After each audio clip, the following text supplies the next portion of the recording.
Just like MacGyver. Mad clip, whenever you need it.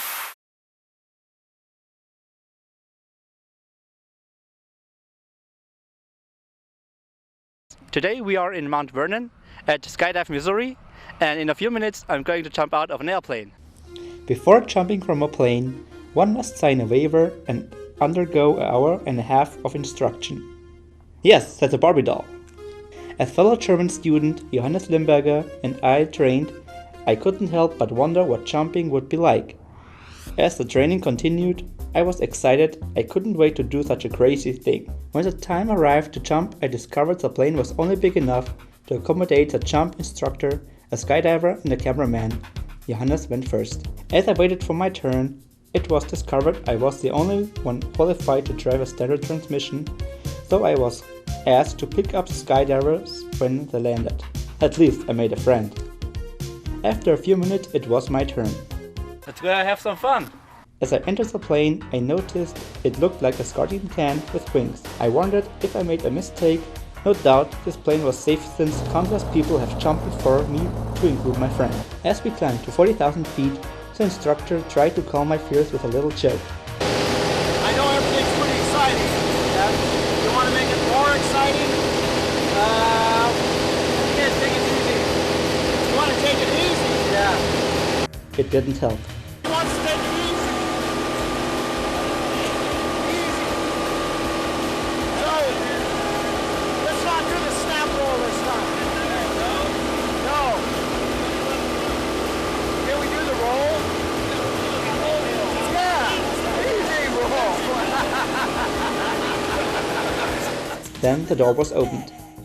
Attached to my instructor, I climbed out and held onto the plane for dear life. Then I let go. I was free falling. A rush of adrenaline went through my veins, then a sign of relief when I pulled the ripcord. The air was quiet. At first, time stood still, but as we approached the ground, I grew disappointed. I wanted to stay like a bird for a few more moments. This was awesome! If you have the chance to do skydiving, do it. For Campus Update, I'm Christian Kaminski. In just about every building on Missouri Southern stands paintings and plaques honoring the legacy of the people who joined together to build a world of learning. Many of them have biographies that are easily discovered, while others are a mystery. In this segment, we shall discover the face behind the name. He was trying to find a venue that would lead from the academic into the practical application of nursing, and he did it. I think he was the paramount person. Kuhn Hall and its annex were completed in 1969 to house the growing nursing and computer science departments, and recently they have become home to the English department. Born in 1902 to a dentist and his wife in this simple house in Webb City, Dr. John Raymond Kuhn would grow up in a world where serving the community was the highest honor. In 1930, Dr. Kuhn would graduate as a fellow from the prestigious Thomas Jefferson Medical School in Philadelphia, Pennsylvania. Shortly after his residency in Kansas City in 1933, Dr. Kuhn returned to Southwest Missouri and set up practice in Joplin. We were on the third floor at the Frisco building, clear at the end. We could look out the window and see the trains backing in. As Joplin grew, so did the need for health care. Dr. Kuhn worked with both Freeman and St. John's hospitals. He'd make his house calls, his rounds.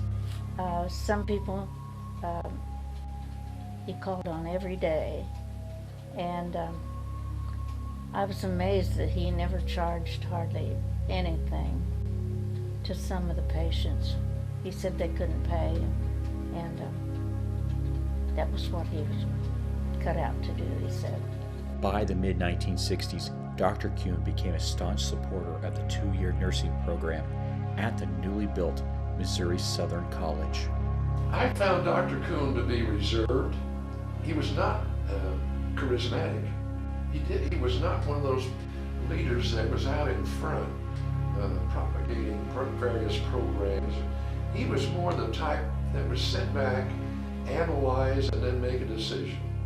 And he would stay with it. He was dogmatic in that respect, which I think was important.